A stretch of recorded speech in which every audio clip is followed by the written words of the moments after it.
Ashoka bio classes में आपका स्वागत है। आज हम बात करेंगे कुछ रोग के बारे में। आइए वीडियो शुरू करते हैं। पहला क्वेश्चन है, निम्नलिखित में से कौन सा प्लाज्मोडियम परजीवी का वाहक है। आपको पता होगा कि मलेरिया जो रोग होता है, मलेरिया रोग प्लाज्मोडियम अमीबा के कारण होता है। और ये प्लाज्मोडियम अमीबा को हमारे शरीर तक लाता कौन है? तो कौन लाता है? मच्छर लाता है। वो भी कौन सा मच्छर लाता है? एनाफिलीज जाति का मादा मच्छर। इस तरह से ऑप्शन ए सही होगा। दूसरा क्वेश्चन देखा जाए, डेंगू एक बुखार है जो उत्पन्न होता है तथा दूसरे मनुष्यों में पहुंचता है। कहने का मतलब डेंगू जो बुखार है वो किससे होता है और एक मनुष्य से दूसरे मनुष्य में किसके द्वारा पहुंचता है।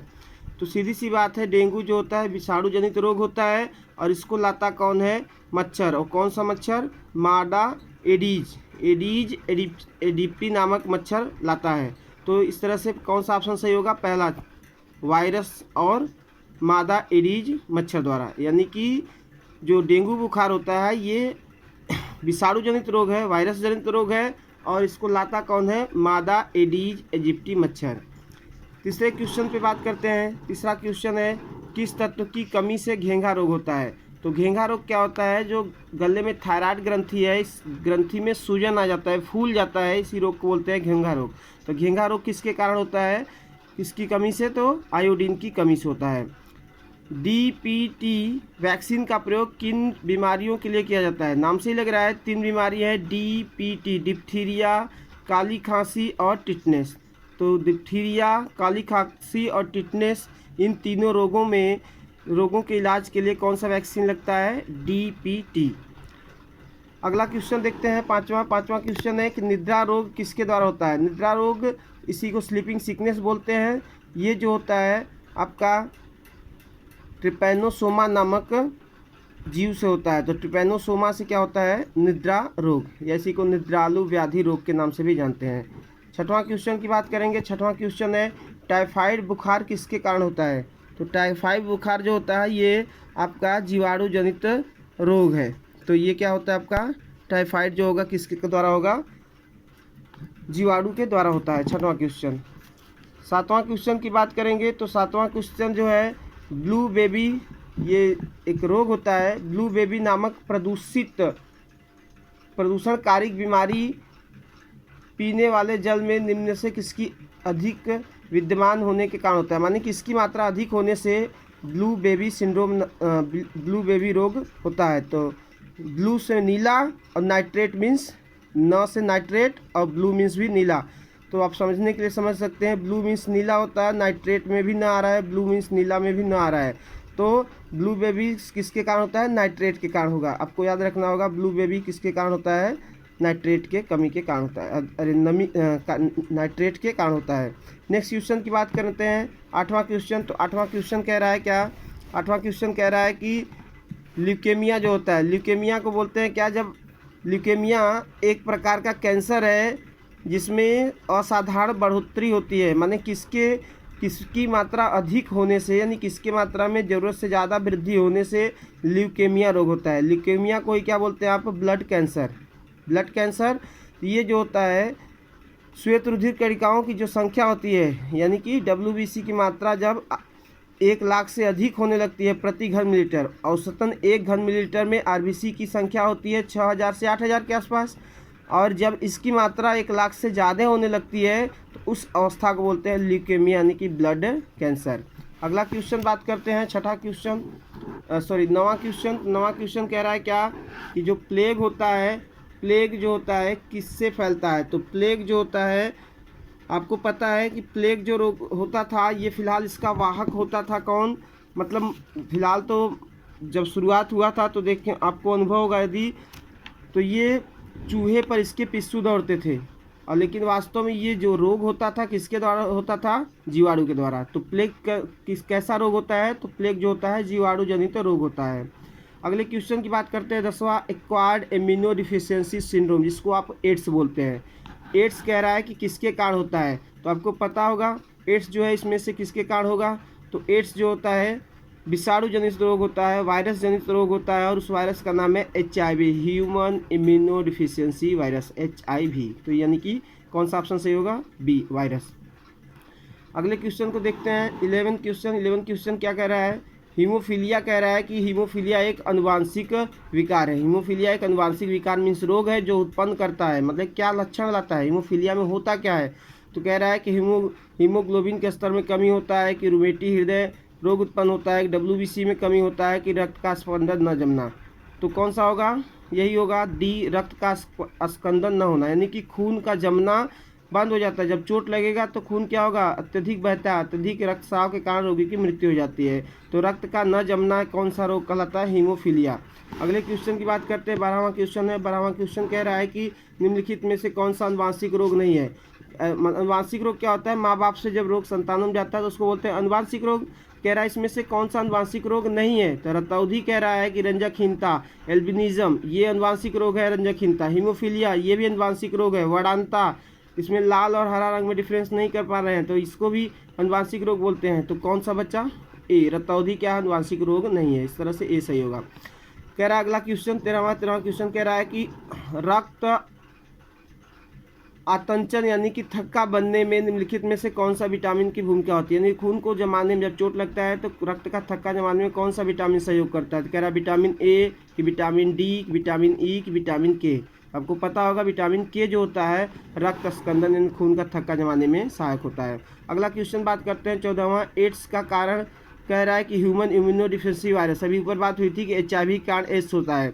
तो कह रहा है इसका संक्रमण जो होता है, संक्रमण का पारगमन किसके माध्यम से होता है, यानी संक्रमण कैसे होता है, किस किस माध्यम से होता है।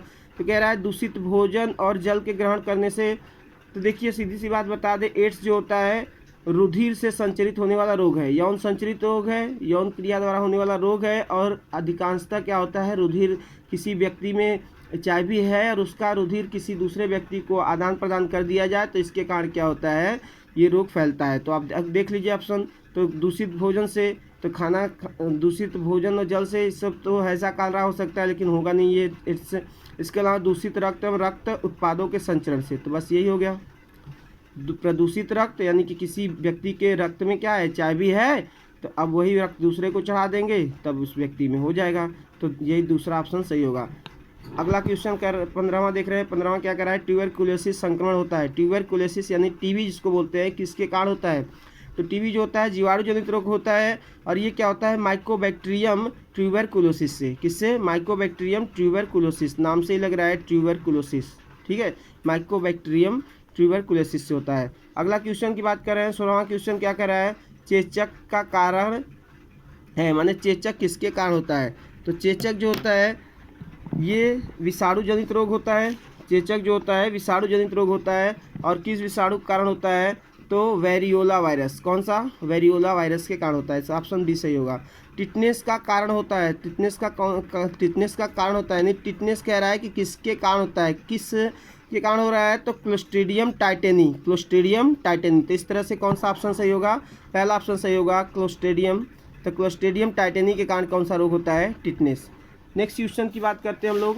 तो नेक्स्ट क्वेश्चन जो है 18 नंबर का क्वेश्चन देखें।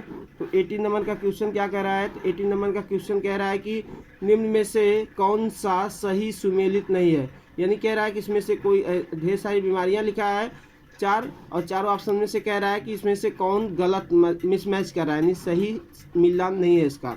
तो पारा जो होता है इसकी, पारा से क्या होता है, मिनीमाटा रोग। आपको पता होगा मिनीमाटा रोग जापान की खाड़ी में, मिनीमाटा नामक खाड़ी से ही शुरू हुआ था। लोग वहाँ पे पारा पानी में मिल जाता था, मछलियाँ खाती थी, मछलियों को लोग खाते थे तो मछुआरों को मिनीमाटा रोग होने लगा। तो ये तो सही है कि पारा से कौन सा रोग होता है, मिनीमाटा रोग। कैडमियम से भी कौन सा रोग होता है, इटाई रोग, ये भी सही है। नाइट्रेट आयन, अभी नाइट्रेट आयन से क्या होता है, ब्लू बेबी सिंड्रोम, अभी इससे पहले पढ़े थे ब्लू बेबी, तो ब्लू मीन्स नीला, यानी नाइट्रेट से होता है, तो ये भी सही है। तो बच्चा कौन, फ्लोराइड आयन, अपच, ये गलत है, यानी कि डी ऑप्शन क्या है, इस तरह से सुमेलित नहीं है, तो ऑप्शन डी सही होगा। अगला क्वेश्चन की बात करते हैं, क्वेश्चन नंबर 19। तो 19 नंबर क्वेश्चन क्या कह रहा है, 19 नंबर क्वेश्चन कह रहा है कि निम्नलिखित कारणों पर ध्यान दीजिए, एड्स का संचरण होता है। निम्नलिखित कारणों पर ध्यान दीजिए, माने कि कह रहा है कि नीचे कुछ रीजन कारण दिए हैं, उस पर ध्यान दीजिए। मैंने समझना है क्या कि एड्स का संचरण होता है, माने एड्स किसके किसके कारण होता है।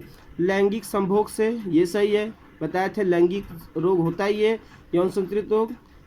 रक्तदान से, अभी बताया रक्तदान माने खून के लेन देन से भी होता है। मच्छरों और अन्य रक्त चूसक कीटकों से, तो ये नहीं होता है। मच्छर के काटने से एड्स जो होता है नहीं संचरित होता है। अपरा के संपर्क में, अपरा मीन्स प्लेसेंटा, मतलब माँ के जो भ्रूण है माँ के गर्भ में, तो उसके चारों तरफ जो तरल पदार्थ से घिरा हुआ झिल्ली है उसी को बोलते हैं अपरा, जिससे बच्चे को माँ से भोजन मिलता है।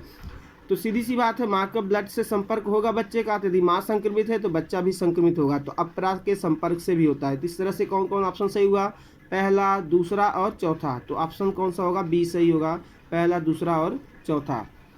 अगला क्वेश्चन बात करते हैं 20वां क्वेश्चन कह रहा है एलिसा परीक्षण या टेस्ट किसके लिए किया जाता है। तो एलिसा टेस्ट जो होता है ये रोग जो होता है एड्स, ये टेस्ट जो होता है एड्स के परीक्षण के लिए होता है। तो एड्स के परीक्षण के लिए यानी एड्स का पता लगाने के लिए कौन सा टेस्ट होता है, एलिसा टेस्ट। तो कौन सा होगा, एड्स के पहचान के लिए।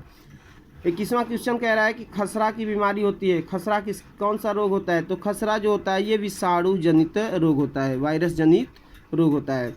निम्नलिखित में से कौन सा रोग कवक जनित है, कह रहा है कि इसमें से कौन सा ऐसा रोग है जो कवक के द्वारा होता है। कौन सा ऐसा रोग है जो किसके द्वारा होता है, कवक के द्वारा होता है। तो निम्नलिखित में कौन सा रोग कवक जनित रोग है। तो कवक जनित रोग प्रतिरुज्जा, वर्णांता, एड्स और गंजापन। तो गंजापन जो होता है ये जो होता है कवक द्वारा होने वाला एक रोग है। टाइफाइड और कालरा विशिष्ट उदाहरण है, किसके उदाहरण है।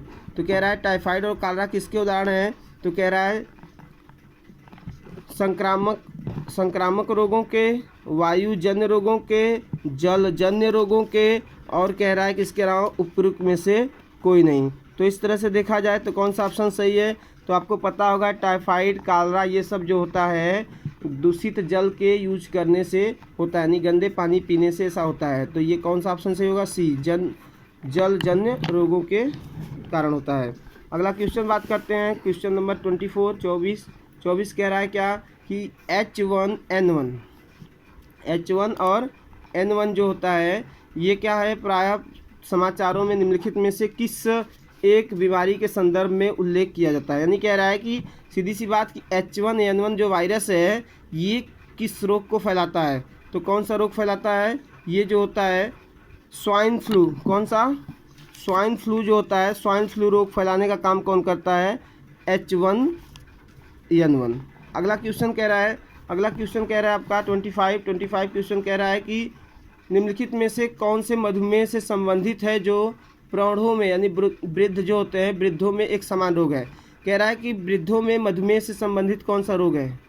मधुमेह जो रोग होता है तो वृद्धों में कैसे होता है, सिंपल सी भाषा हम समझे तो कह रहा है कि रक्त में शर्करा का उच्च स्तर, यानी जो खून होता है खून में शुगर की मात्रा अधिक हो जाती है तो मधुमेह, ये तो सही है। कह रहा है रक्त में शर्करा का निम्न स्तर, तो भाई उच्च स्तर से शुगर होता है तो निम्न स्तर से होगा नहीं, तो ये तो गलत है, पहला ऑप्शन सही है। फिर कह रहा है दूसरा गलत है, तीसरा कह रहा है रक्त में इंसुलिन की निम्न मात्रा। इंसुलिन ही क्या करता है, रक्त के ब्लड में रक्त के शर्करा को मेंटेन करता है। अब कह रहा है कि इंसुलिन की कम मात्रा होगी तो सीधी सी बात है इंसुलिन कम होगा तो शर्करा का मात्रा बढ़ेगा, तो तीसरा ऑप्शन भी सही है। तो इस तरह से अगला कह रहा है रक्त में इंसुलिन की अधिक मात्रा से, तो इंसुलिन की जब अधिक मात्रा होगी तब तो ग्लूकोज की मात्रा कम हो जाएगी, तब मधुमेह नहीं होगा। यानी कौन कौन सा ऑप्शन सही होगा, रक्त में शर्करा का उच्च स्तर और रक्त में इंसुलिन की निम्न मात्रा के कारण ये रोग होता है। तो इस तरह से देखा जाए तो कौन सा ऑप्शन सही होगा, पहला और तीसरा। तो पहला और तीसरा ऑप्शन देखा जाए कौन सा है, पहला और तीसरा ऑप्शन डी है। तो ऑप्शन डी जो है पहला और तीसरा ऑप्शन है। अगला क्वेश्चन की बात करते हैं, विकासवाद का सिद्धांत किसने प्रतिपादित किया था। तो देखिए 3 तरह के सिद्धांत थे, एक लैमार्कवाद, डार्विनवाद और उत्परिवर्तनवाद। तो इसमें देखिए कौन से ऑप्शन है, लैमार्क है, डार्विन है, उत्परिवर्तन। तो उत्परिवर्तनवाद जो था ह्यूगो डी ब्रिज ने दिया था, तो लैमार्क है नहीं, डार्विन, हाँ तो डार्विन हुई हो गए क्या, विकासवाद के प्रतिपादक। अगला क्वेश्चन है, विकास का प्रमुख कारक है। विकास का प्रमुख कारक है, तो विकास का प्रमुख कारक माने विकास कैसे होता है, विकास से मतलब जीवों का विकास, नए नए जीव कैसे बनते हैं।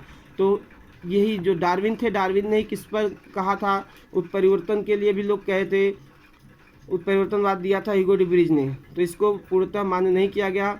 हासिल किए गए गुणों से उपार्जित लक्षणों की वंशागति जो होती है ये भी पूरी तरह मान्य नहीं किया गया। लैंगिक गिरन से ये भी नहीं, बल्कि प्राकृतिक वर्ण से। प्राकृतिक वर्ण माने प्रकृति चुनाव करती है कि कौन से जीव जीवित रहेंगे कौन सा नहीं। तो इस तरह से प्राकृतिक वर्ण द्वारा ही क्या होता है, जीवों का मुख्य विकास होता है। तो ऑप्शन नंबर डी सही होगा। 28 क्वेश्चन कह रहा है कि एक सामान्य मानव शरीर कोशिका में गुणसूत्रों की संख्या कितनी होती है। एक मानव के शरीर में गुणसूत्रों की संख्या तो आपको पता होगा कितना होता है, 46। ऑप्शन डी सही होगा। 29 क्वेश्चन कह रहा है पुरुष में पुरुषत्व के लिए कौन से गुणसूत्रीय संयोजन उत्तरदायी होता है। यानी कह रहा है कि पुरुष में जो लिंग गुणसूत्र होता है वो कौन सा होता है। तो सीधी सी बात है, लिंग गुणसूत्र 2 ही होते हैं, 45वां और 46वां। तो कौन सा गुणसूत्र होगा, नर में जो होता है लिंग गुणसूत्र कौन होता है, यक्ष और वाई।